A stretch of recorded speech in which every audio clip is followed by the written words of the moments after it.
far? To whom will you run for help? Where will you leave your riches? Nothing will remain but to cringe among the captives or fall among the slain. Yet for all this his anger is not turned away. His hand is still upraised. Woe to the Assyrian, the rod of my anger, in whose hand is the club of my wrath. I send him against a godless nation.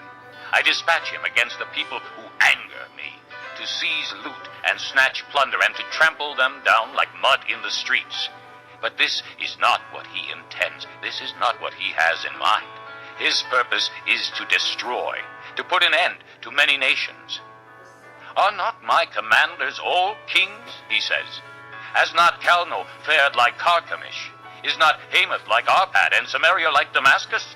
Has my hand seized the kingdoms of the idols, kingdoms whose images excelled those of Jerusalem and Samaria? Shall I not deal with Jerusalem and her images, as I dealt with Samaria and her idols? When the Lord has finished all his work against Mount Zion and Jerusalem, he will say, I will punish the king of Assyria for the willful pride of his heart and the haughty look in his eyes. For he says, by the strength of my hand I have done this, and by my wisdom, because I have understanding.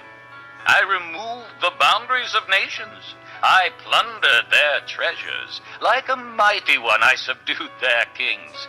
As one reaches into a nest, so my hand reached for the wealth of the nations. As men gather abandoned eggs, so I gathered all the countries. Not one flapped a wing or opened its mouth to chirp. Does the axe raise itself above him who swings it, or the saw boast against him who uses it? As if a rod were to wield him who lifts it up, or a club brandish him who is not wood. Therefore the Lord Almighty, will send a wasting disease upon his sturdy warriors.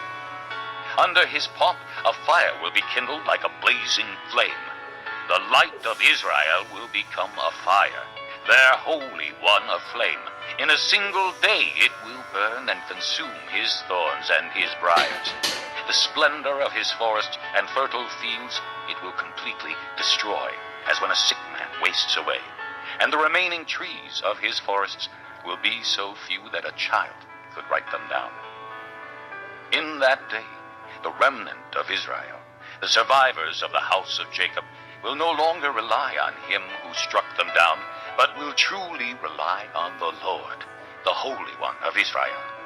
A remnant will return. A remnant of Jacob will return to the mighty God. Though your people, O Israel, be like the sand by the sea, only a remnant will return. Destruction has been decreed, overwhelming and righteous. The Lord Almighty, will carry out the destruction decreed upon the whole land. Therefore, this is what the Lord Almighty says. O my people who live in Zion, do not be afraid of the Assyrians, who beat you with a rod and lift up a club against you as Egypt did. Very soon my anger against you will end, and my wrath will be directed to their destruction. The Lord Almighty will lash them with a whip, as when he struck down Midian at the rock of Oreb, and he will raise his staff over the waters as he did in Egypt. In that day their burden will be lifted from your shoulders, their yoke from your neck. The yoke will be broken because you have grown so fat. They enter Aiah, they pass through Migron, they store supplies at Michmash. They go over the pass and say, we will camp overnight at Geba. Ramah trembles, Gibeah of Saul flees. Cry out, O daughter of Galim. Listen, O Laisha. Poor Anathoth. Madmanah is in flight. The people of Gibeon take cover. This day they will halt at Nob. They will shake their fist at the mount of the daughter of Zion, at the hill of Jerusalem. See, the Lord Almighty will lop off the boughs with great power. The lofty trees will be felled, the tall ones will be brought low. He will cut down the forest thickets with an axe. Lebanon will fall before the mighty one. Chapter 10. Woe to those who make unjust laws, to those who issue oppressive decrees to deprive the poor of their rights and withhold